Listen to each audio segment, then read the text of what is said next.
What's up, everybody? It's your host, Jalil Watson. We back with another episode with the Nest at Night. Now, I know it's been a minute since the last time we've been on here, but look, we got a lot to go over, right? Last time we dropped the episode was 11 days ago, and that was when we was talking about Assumption University. We done played UNH, Franklin Pierce, St. Anselm. Shoot, there's a playoff game tonight. I've just been a little busy, though, but without further ado, hey, go grab your favorite beverage, go grab your favorite snack, and let's get into this episode today. Before we talk about anything sports related, it is with heavy hearts that we share the passing of one of our own. Naziah Walton, a first-year psychology major from Farmington, Connecticut. She was more than just a student, right? She was a bright, compassionate, and remarkable individual whose presence brought warmth to those around her. I had the delicacy and the honor to actually know Naziah a little bit as my time as a resident advisor here on the university during the fall semester, and it's just unfortunate. I don't know the per se cause of death, but any student, especially at a young age, anybody losing their life is unfortunate. It's heartbreaking. That's a black mother now that lost a child. But I send my respects, I send my condolences to the family, and I just didn't want to start today's episode without speaking towards that. So let's get into it. All right. So the last time we was here, we was talking about, what happened after Assumption, right? Well, listen. Last time, going back on what happened in past history with our hours, these past couple of games, when you're looking at the schedule, we went on the road to UNH. We lost 49-55. Came back at home, won 75-72. And then right back at home again, and we lost 75-80 against St. Anselm, which was a heartbreaking loss. If you know, you know. We're gonna have a separate little video deep diving into all three of those games. But right now, I just really want to talk about that St. Anselm game, right? That's the most recent one, and yeah, it was a good game, but you could kind of tell that it was going to be a St. Anselm day, right? So the hours we opened up, it was a good day. It was senior night. Energy was flowing in the building. It was packed. But St. Anselm came out on all cylinders, and they went on a 9-0 lead, like a 9-0 run. Before you know, within the first 4 minutes of the game, we was down 12-3. We was already putting ourselves in a deficit. And when you're playing from behind from the beginning, it's hard because you have to claw your way back in. But I'll say this, right? Although we had a very rough start to the game, a very rough start to really the whole thing, by the end of the first quarter, we got back into it a little bit. You feel me? End of the first quarter, they was up 23-18. Cool, whatever. But I will say this, right? Because after that little 9-0 stretch that St. Anselm had, K. Lynch, Delaney Haynes, and the rest of the squad was like, oh no, not on senior night. We got to flip the script and play like the team we know we are. And when we go in the second quarter, they outscored them. And it was just balls to the wall, right? It was great defense, great offense, great passing. We was getting steals. And we ended up going into halftime with the lead being 36-32. So at halftime, I spoke to Coach Lynch. I'll put the video right here. So watch this.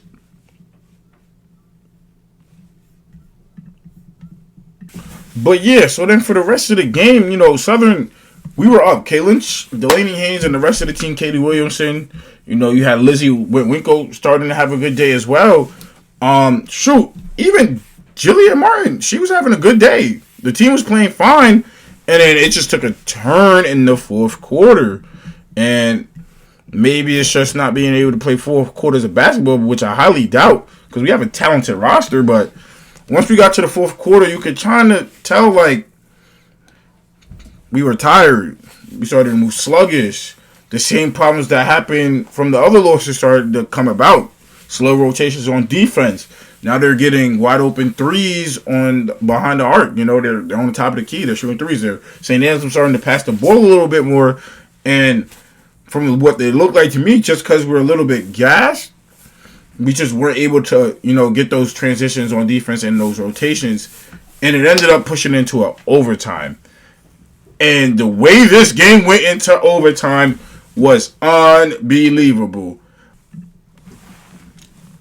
I mean, shoot. It was Katie Lemansky who drained a half-court shot to force the overtime. And what the irony is, that I was done hit 2 half-court shots of our own throughout the season. So for it to go in overtime like that was just like very ironic. But once we got into overtime, it wasn't really much scoring going on. Like, it was back and forth for a little bit, but for the most part, it was kind of like, yeah, nah, St. Anselm got this one. And you can see it, and it was just crazy because it's just like the way in which it started to happen was like, yo, what's going on? Right? And I'll say this, when you look at the numbers, right, you can't really be, if you're Southern, you can't be mad, right? Look, in the first quarter, we went 6 for 18. We shot 33% from the field, bro. As the game went on, we shot better, and as the game continued to go on, we started to shoot worse, right? So look at it. Like I said, first quarter we shot 6 for 18, 33%, right? 2 for 8 from the beyond arc. That's 25. Boom. Second quarter though, we go 7 for 15, 46%. We missed all our threes, but we're starting to hit our shots now. We get into the groove. Third quarter, we went 6 for 12. We hit half of them. 1 for 4. Cool. And we're making free throws throughout all of this, right? From the first to the third quarter, we only missed 2 free throws out of the 19 that we took. Cool. But then you get into this fourth quarter, right? We went 3 for 11, 6 for 11. We went, in overtime, 1 for 7, 0 for 3. And I'll say this, right? Was there times in the game where it was like we playing with our food? Yes, to an extent. And was there some decisions that I personally don't agree with that happened on the court? Yes. But nonetheless, though, we still, this was a very much winnable game. And don't get me wrong, St. Anselm, talented ball club, talented players.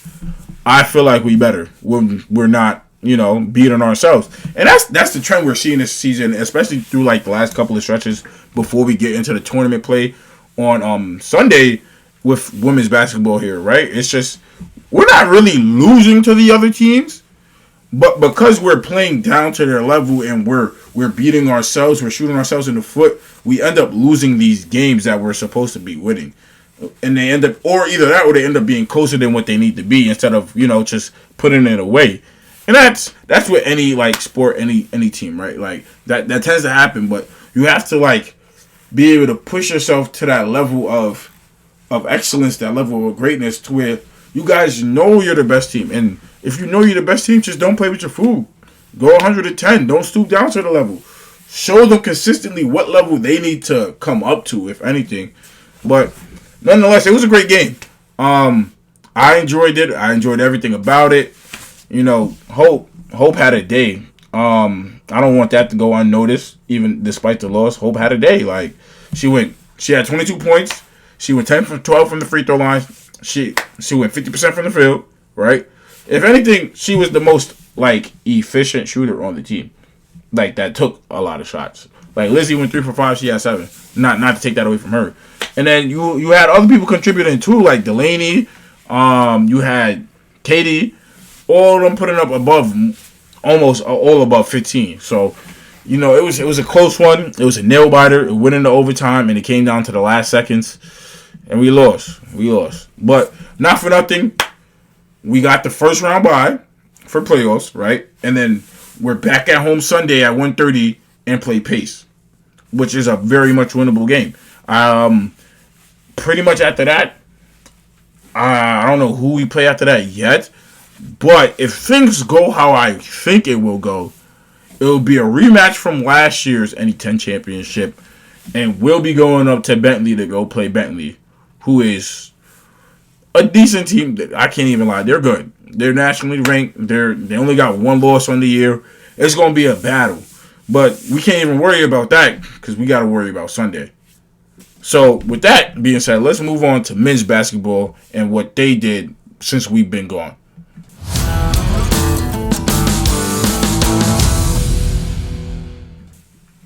And we are back. And that's that nice family. So let's dive into men's basketball here at Southern Connecticut State University. Just like the women's, the last time we talked about the guys on the court was February. They played Assumption University at Assumption, and they lost 52-55 in a crazy defensive battle, right? Since then, though, Scott Burrell and his Owls have been on 100, and I mean rocking on all cylinders. We went back on the road to UNH, right up the street, crosstown rivals, crushed them 87-58, right? And after that, came back home, crushed Franklin Pierce 107-65, right? Now let's talk about from this past Tuesday, right after the women's game, doubleheader. Energy was high, goes low. Kick off the men's game, and oh my God, what a showing. Let's just say, I'll say this. Sean James was on fire in the beginning of the game. And I mean, it was senior night. His family's there, girlfriend's there, and he's on fire. Nothing was stopping Sean James at the beginning of the game, right? And I'll say this. He only had 6 shots, and he only had 12 points. But those first 4 shots were all threes, and from crazy length, and he was just letting it go. From that alone, you could tell it was going to be Scott Burrell and his Owls all day. You want to know why? Hey, and Coach Burrell, if you hear this, thank you for the phrase. When we hitting our shots, we're unbeatable, and the numbers don't lie. People lie, women lie, the numbers don't lie. However, though, let's really talk about it, right? So the Owls ended up winning 93-71, right? First half, 42-30. Second half, 51-41. Listen, our front court might just be the best front court in the NE10. Might even be the best front court in Division II basketball. I'll say this. Sharif Diarra, Antonio Chandler, senior night as well. But let's talk about Sharif working it inside the paint.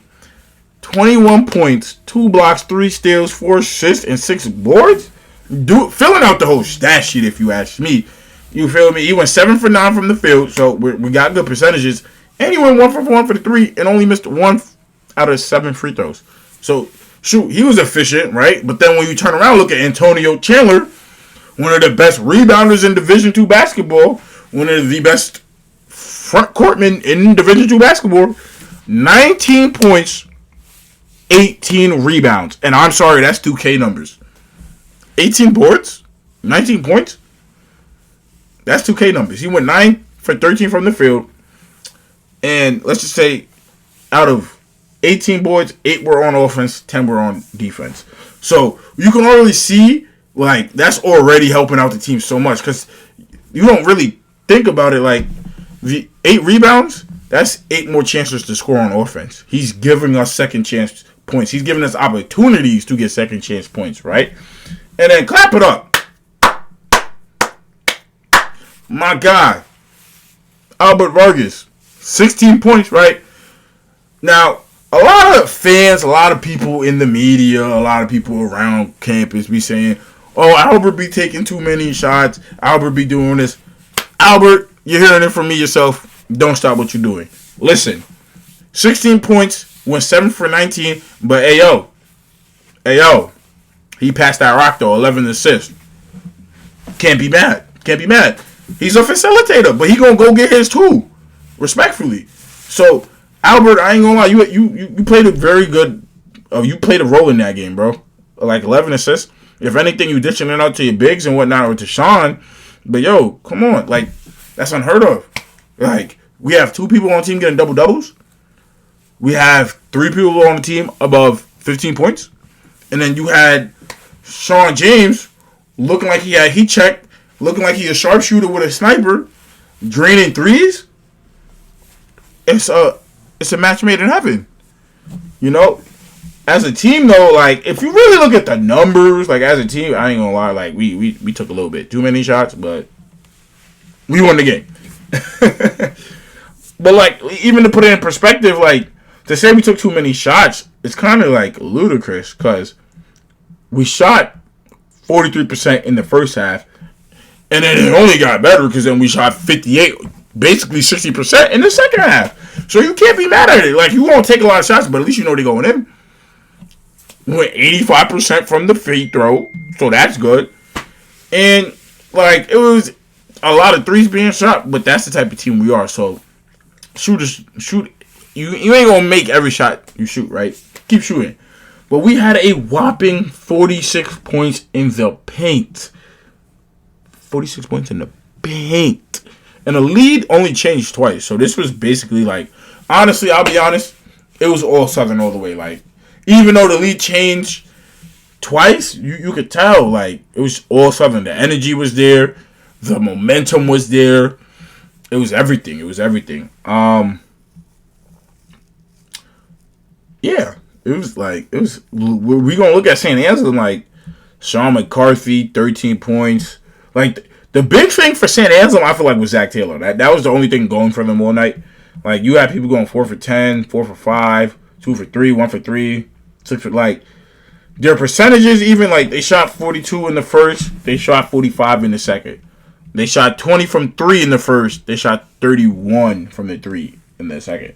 The only thing that they was really making on a consistent basis were free throws. And that's easy. That's counting your pennies. That's easy money.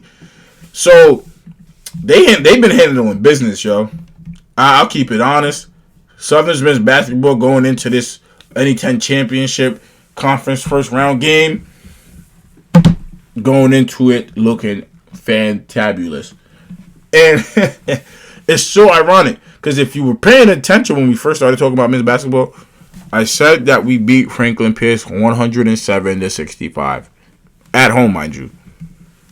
Guess who we play February 28th, Friday at 7 p.m. in James Moore Fieldhouse.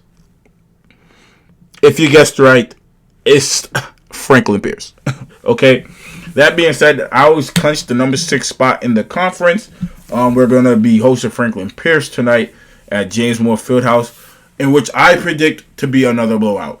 I predict the Owls to come out here and sweep them throughout the whole way. Because if I'm not mistaken, if we go back to earlier in the year, we went on the road and put up 105.